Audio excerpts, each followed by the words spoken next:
Alright guys, welcome back to the channel. So, if you can notice, I am underneath the trailer right now. My uncle's trailer actually.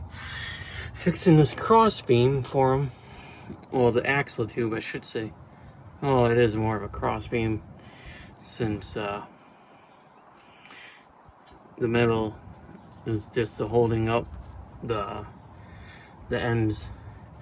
So it's already been patched on this side when he bought it, and my plan is to do the same thing but run a longer piece.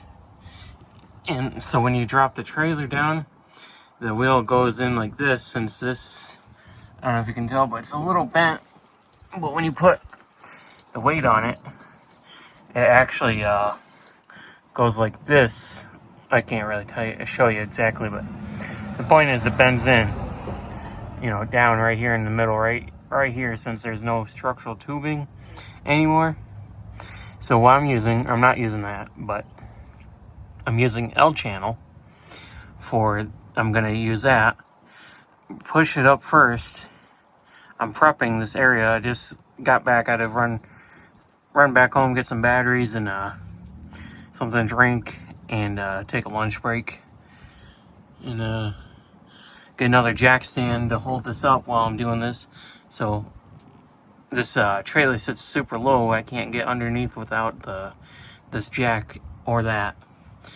So I got a big piece of L channel. I'm gonna run from like here to all the way to the end, but I'm gonna push it up with the jack with that piece on it. Then I'm gonna weld it, you know, stitch weld it back and forth.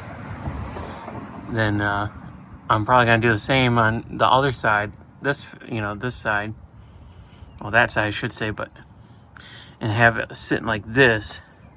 So when you do it, it doesn't. It has more structural to it, structure. So yeah, we're gonna do this real quick, get it all grinded down so I can weld, and we'll catch up in a minute. All right, guys. So I got one piece of angle iron going from past to where the holes are at. It's a good metal. Well, I'm gonna do this side first. I just got it clamped up for now. And so I should have brought my impact, but got weld right there underneath, and coming back from this side from the front and weld on the top. So that's the plan. Then once I work this way, then I'll take that clamp off and push that one up. But I still want the pressure forward, clamping it and pushing up at the same time, so it has plenty of room, plenty of gripping strength for when I weld it. It can be as tight as it can. Then once I do this side, I'm gonna put another piece. Then so it's like encased, because I got that piece going all the way down to that side.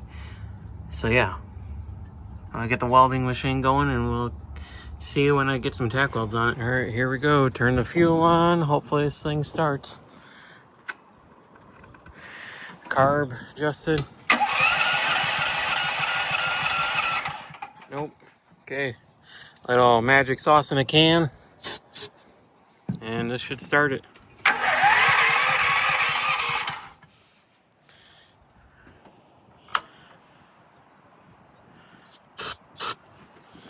Okay, here we go.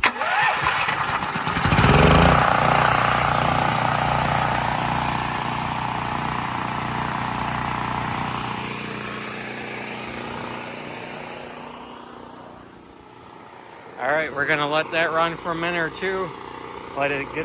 Hey guys, so second day. It's been the weekend over. It was Friday when I last talked to you guys. Sorry, my throat's all messed up. Just ate food. Anyways, got stuff ready. Had to go and get a corded grinder because I can't do the cordless anymore with welding. So I got all my stuff ready. Went and got a piece of actual L channel that's smaller. Or, narrower is what I meant. Then I just got to cut a piece off this, just big enough so I can tack weld onto that. So when I go underneath the trailer, I can have something to actually weld, have a good connection to. So yeah, we're gonna start the generator up for another time. Alright guys, so welcome back. So I ended up getting this just done. So I ended up welding the what's called 1 by 1 1/4 all the way around. Then I had the other piece I welded, and I butt welded it like just like this. So I butt welded it all here and here. Then I would just weld it all the way down, and I just got done painting it just so it doesn't rust, and the other spot too. So on both sides as best as I could. So yeah, I just want to thank you guys for watching, and I painted this a little bit the spot back, so little rust looking, So thanks guys for watching. Catch you in the next one.